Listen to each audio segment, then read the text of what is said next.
নমস্কার বন্ধুরা, Gopal blog and কুকিংয়ে সকলকে জানাই স্বাগত। আজ আবারও একটা ডেলি লাইফস্টাইলের ব্লগ ভিডিও নিয়ে আপনাদের সামনে হাজির হয়েছি।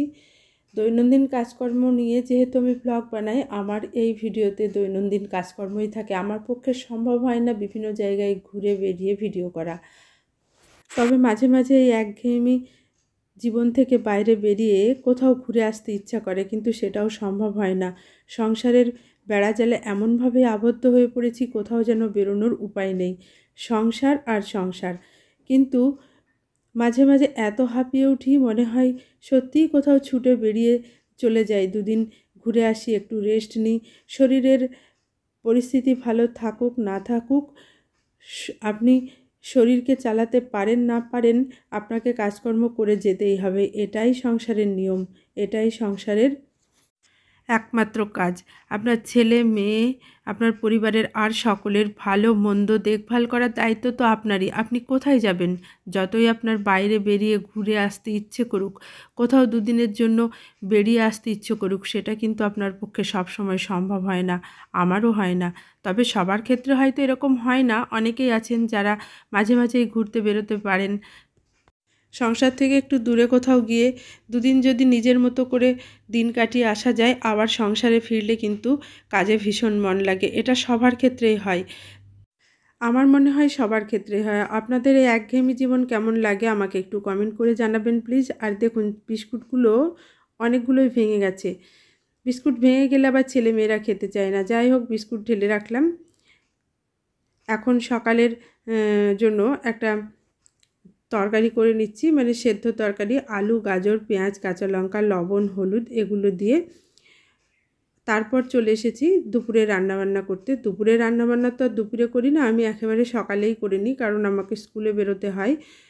আলু টমেটো দিয়ে হবে মাছের ঝোল। মাছটা ভাজা আছে, আগের দিন ভেজে রাখা হয়েছিল। আমার মা ভাইপো যেহেতু এসেছিল, মা আর মাছ খায়নি, ভাজা মাছ রেখে দিয়েছিলাম, বলল যে আলুর দম দিয়েই খাবে।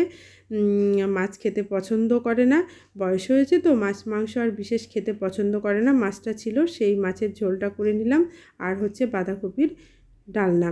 বাসনপত্র সমস্ত কিছু ধুয়ে নিয়েছি, এখন বাঁধাকপিটা রান্না করে নিচ্ছি। অনেক বাসন ছিল, 2-3 বারে বাসনগুলো ধুতে হয়েছে। রান্নাবান্না সেরে স্নান সেরে টিফিন নিয়ে চলে গেছিলাম স্কুলে। স্কুল থেকে ফিরে এসে এখন সন্ধ্যাবেলায় ঠাকুরকে সন্ধ্যা প্রদীপ জ্বেলে দিচ্ছি।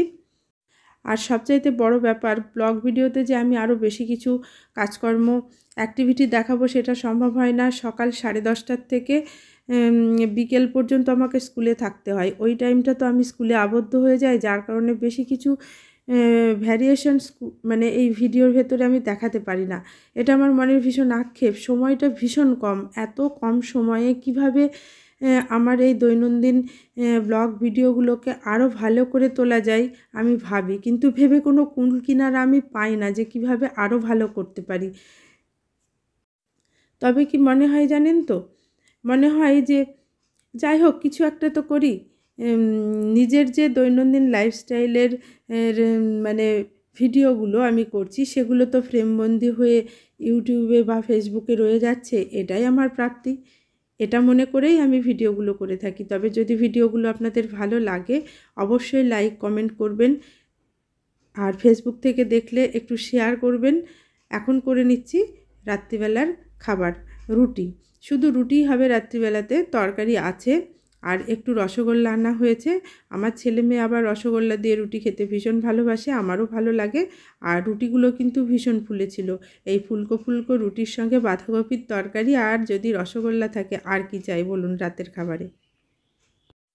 তবে জানেন তো, 25শে ডিসেম্বরে আমরা গিয়েছিলাম ভিক্টোরিয়া ঘুরতে। তার একটা ব্লগ আমি বানিয়েছিলাম, কিন্তু সেটা আমি একটা নতুন অ্যাকাউন্ট খুলে সেই অ্যাকাউন্টে ছেড়ে ফেলেছিলাম।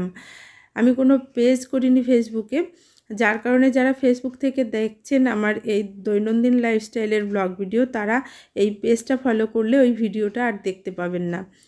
তখন আমার একটু ভুলই হয়েছিল, আমি বুঝতে পারিনি, যার কারণে নতুন অ্যাকাউন্ট খুলে ছেড়ে ফেলেছিলাম। আর যদি সেই ভিডিওটা দেখতে চান, আমার অ্যাকাউন্টে গিয়ে দেখতে পারেন। ঘুরে এসেছিলাম, তখন মনটা বেশ ভালো ছিল, ভালোও লাগছিল। কিন্তু এখন যেন আবার একটু একঘেয়েমি হয়ে গেছে জীবনটা। মেয়ে অসুস্থ হয়ে পড়লো, তারপর আমি অসুস্থ হলাম। এই সংসারের যদি কোনো একজন কেউ অসুস্থ হয়ে পড়ে, তাদের সেবা যত্ন, তাদের দেখাশোনা, তার সঙ্গে স্কুল করা, সংসারের কাজকর্ম, এই সমস্ত নিয়ে ভীষণ ব্যস্ততার মধ্যে কটা দিন কেটেছে। যেন হাঁপিয়ে উঠেছি, একদমই ভালো লাগছে না। সে যাই হোক, মনের দুঃখের কথা অনেক কিছুই বলা হলো। সব সময় দুঃখের কথা বললেও তো ভালো লাগে না। আমার রুটি করা হয়ে গেছে। আপনারা সকলে ভালো থাকুন, আমিও নিজেকে ভালো রাখার চেষ্টা করি। এখানেই আজকের ব্লগ ভিডিওটি শেষ করলাম। ভিডিওটি দেখার জন্য ধন্যবাদ।